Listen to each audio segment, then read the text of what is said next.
எழுத்தறிவித்தவன் இறைவன் ஆவான் என்பார்கள். எழுத்தறிவித்தவன் இறைவன் ஆவான். எழுத்து என்பது இப்போ நம்ம அதை எடுத்துக்கொண்டால் நாம் எப்படி பார்க்கிறோம் அப்படின்னா, நமக்கு ஆனா ஆவனா சொல்லி கொடுத்த ஆசிரியர்கள் முதற்கொண்டு நமக்கு இறைவன், அப்படியும் நாம எடுத்துக்கலாம். நான் தவறுன்னு சொல்லலை. ஆனா பாருங்க, எழுத்து என்பது 5 எழுத்தை சிறப்பித்து கூறுவதுங்க. 5 எழுத்து மந்திரம் நம சிவாய சிவாய நம. இந்த 5 எழுத்து மந்திரத்தை நமக்கு கொடுத்தவன் இறைவன் ஆவான். இந்த உலகத்துல ஒரு ஜனனம், ஒரு குழந்தை பிறக்கிறது என்றால் அந்த குழந்தையை தாய் தான் முதல்ல. இப்போ தாய்க்கே அந்த குழந்தைய ஒருத்தர் சுட்டி காட்டணும். பிரசவம் பார்த்த அவங்க தான் தாய்க்கு இதுதாமா உன்னுடைய பிள்ளைன்னு சுட்டி காட்டணும். இப்ப தாய் என்ன செய்யறா, அந்த குழந்தையை தந்தைக்கு அறிமுகப்படுத்துறார். தந்தை அந்த குழந்தையை பார்க்கிறார். தாய் சொல்லிதான் தந்தைக்கு தம்முடைய குழந்தை எது என்பது தெரியும். தாய் சொன்னாலுடைய தந்தைக்கு தெரியாது.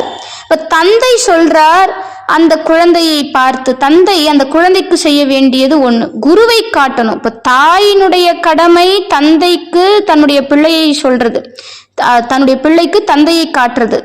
தந்தையினுடைய கடமை தன்னுடைய பிள்ளைக்கு குருவை காட்டுவது, குருவை காட்ட வேண்டும்.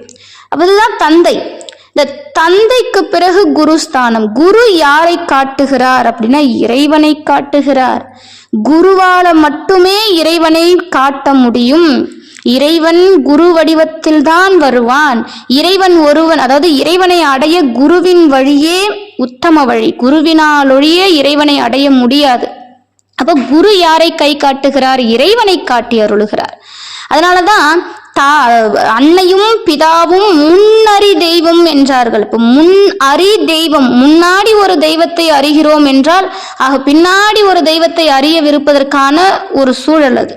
அன்னையும் பிதாவும் முன்னறி தெய்வம். தாய் தந்தையை நாம் முன்பு அறிந்து கொண்டது. நாம இருக்கும்போது நம்ம பார்க்கிற தெய்வம் தாய் தந்தை. இந்த தாய் தந்தையின் மூலமாக குருவை அடைந்து குரு நமக்கு காட்டி அருளுகிறார் இறைவன் என்னும் அற்புதத்தை. அதனாலதான் எழுத்து அறிவித்தவன் இறைவன் ஆவான். இந்த குருவே நமக்கு 5 எழுத்தை உபதேசம் செய்கிறார்.